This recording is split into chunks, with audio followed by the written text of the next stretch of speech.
اللهم صل على محمد وعلى آل محمد كما صليت على إبراهيم وعلى آل إبراهيم إنك حميد مجيد.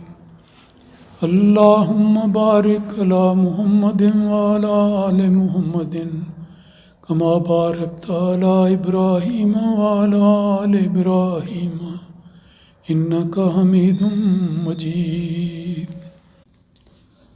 رمضان میں حدیث کے درس جاری ہے، اور کل کے درس میں ذکر ہوا تھا روزہ افطار کرنے کا اور اس کی دعاؤں کا. آج اس سلسلے میں دو اور احادیث میں پیش کرتا ہوں. یہ حدیث کتاب ترمذی سے لی گئی ہے، جو صحاح ستہ کی ایک بڑی مستند اور معروف کتاب ہے. اس کا روایت کرنے والے ہیں حضرت زید بن خالد الجہنی. وہ بیان کرتے ہیں کہ رسول اللہ صلی اللہ علیہ وسلم نے فرمایا، جس نے کسی روزے دار کا روزہ افطار کروایا اسے روزہ رکھنے والے کے برابر ثواب ملے گا، لیکن اس سے روزہ دار کے اپنے ثواب میں کوئی کمی نہیں آئے گی. یہ بڑا ہی پیارا ارشاد ہے. ایک تو یہ بات کہ روزہ رکھنا اپنی ذات میں نیکی ہے، اور پھر دوسرے کا روزہ افطار کروانا، جیسے حدیث میں آتا ہے کہ سادگی کے ساتھ ما تیسرا، جو چیز میسر ہے اس کے ساتھ سادگی کے ساتھ روزہ افطار کروا دینا چاہیے. لیکن ایک تو روزہ دار کا ثواب اس کو اس کے برابر ثواب ملے گا، اور دوسرا یہ یقین دہانی کروائی گئی ہے کہ روزہ دار افطار کروانے والا یہ نہ سمجھے کہ میں نے دوسرے کا روزہ افطار کیا ہے اس کو بھی ثواب ملے گا، تو گویا میرے ثواب میں سے کہیں میرا آدھا ثواب اس کو تو نہیں چلا گیا، یا میرے ثواب میں کمی تو نہیں ہو گئی. تو اس بات کا بھی ازالہ کیا گیا ہے اس ارشاد نبوی میں کہ جو روزہ افطار کرواتا ہے اسے روزہ رکھنے والے کی برابر ثواب ملتا ہے، لیکن اس روزے دار کے اپنے ثواب میں کوئی کمی کسی طرح واقع نہیں ہوتی. اللہ تعالیٰ اتنا رحیم و کریم ہے کہ انسان کی ہر کوشش کو، ہر نیت کو، ہر ارادے کو ثمرآور کرتا ہے اور اس میں پھل لگاتا ہے، اس کا اجر عطا کرتا ہے. تو یہ دیکھیں، ایک کھجور کسی کو دے کے اس کا روزہ افطار کروا دینا، ایک پانی کا گلاس دے کر روزہ افطار کرا دینا، اس کے نتیجے میں اس شخص کے برابر بھی ثواب ملے گا، اور اس شخص جو کروانے والا ہے اس کے ثواب میں کسی قسم کی کوئی کمی نہیں ہوئی. اسی موضوع پر ایک اور بڑی دلچسپ اور بڑی ہی ایمان افروز حدیث سامنے آتی ہے.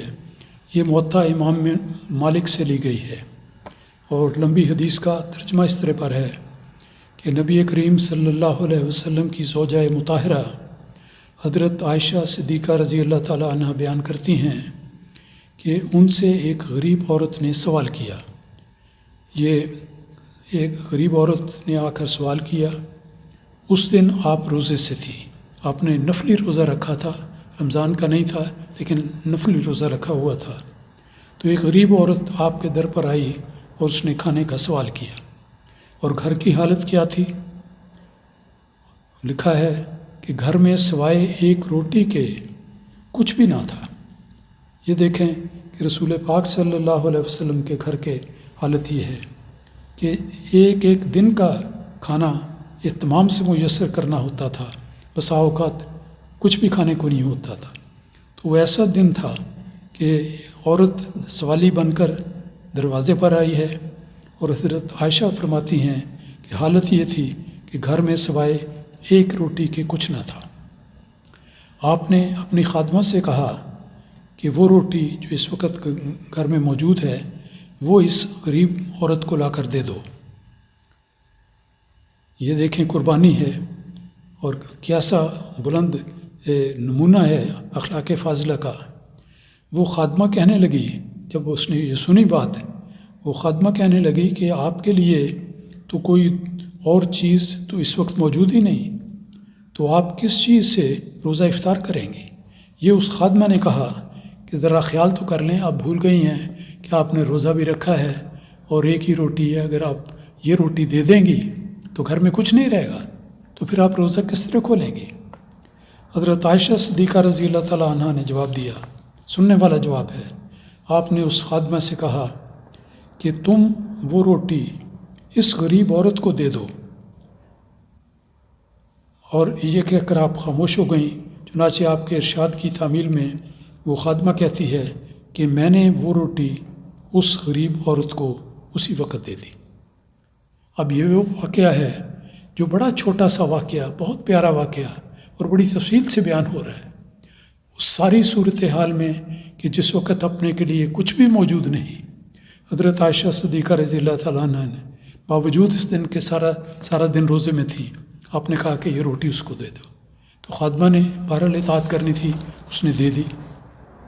پھر کیا ہوا، کیا اللہ تعالیٰ نے انتظام کیا، کیا اللہ تعالیٰ نے اجر دیا اور کس طرح دیا؟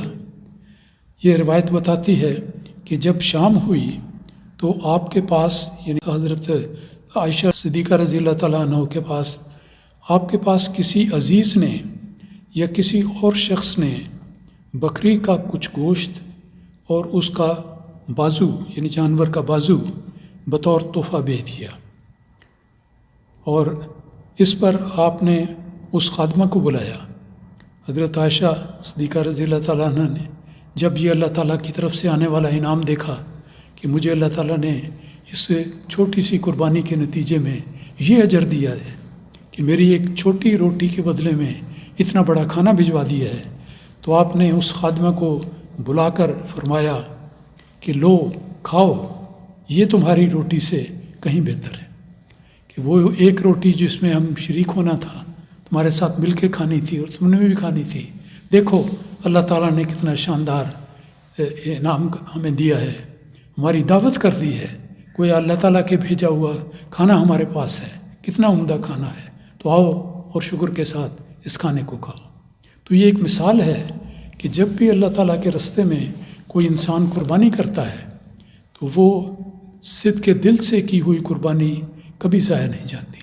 یہ ایک بہت گہرا سبق ہے، بہت عظیم سبق ہے جو اس روایت سے ملتا ہے، اور ہمیشہ اللہ تعالیٰ کا یہ اصول ہے۔ اللہ تعالیٰ نے فرمایا ہے کہ لَإِن شَكَرْتُمْ لَأَزِيدَنَّكُمْ، کہ اے میرے بندو اگر تم شکر گزاری کرو گے، شکر ادا کرو گے تو میں تمہیں اپنے فضلوں سے نوازتا چلا جاؤں گا۔ یہ اللہ تعالیٰ کا ایک بے حد احسان ہے کہ اللہ تعالیٰ شکر گزار بندوں کو اپنی بے پناہ نوازشوں سے نوازتا ہے اور بے پناہ اجر عطا کرتا ہے۔ تو اس لحاظ سے یہ بات یاد رکھنی چاہیے کہ کسی بھی قربانی کو یا کسی بھی خرچ کو جو انسان کرتا ہے، کسی بھی نیکی کو جس کو کرنے کی توفیق ملتی ہے، معمولی یا حقیر نہیں سمجھنا چاہیے۔ جو کچھ بھی انسان سچے دل سے خرچ کرتا ہے تو اللہ تعالیٰ اس کو اس سے بہت بڑھ چڑھ کر اجر کرتا ہے۔ تو اس لحاظ سے یہ ایک رمضان کا سبق ہے کہ ہمیں رمضان میں اور باقی دنوں میں ہر چھوٹی بڑی نیکی کو اختیار کرنا چاہیے، اور اس نیت سے کرنا چاہیے کہ میں اللہ تعالیٰ کی رضا کے حصول کی خاطر اس کو کرتا ہوں۔ تو اللہ تعالیٰ ہمیں ہر نیکی کو کرنے اور نیکیوں میں آگے سے آگے بڑھنے کی توفیق عطا فرمائے، اور اللہ تعالیٰ کرے کہ ہماری ہر نیکی اللہ تعالیٰ کے حضور قبول ہو جائے اور اس کا بے پناہ اجر اللہ تعالیٰ کی جناب سے ہم سب کو عطا ہو۔ اللہ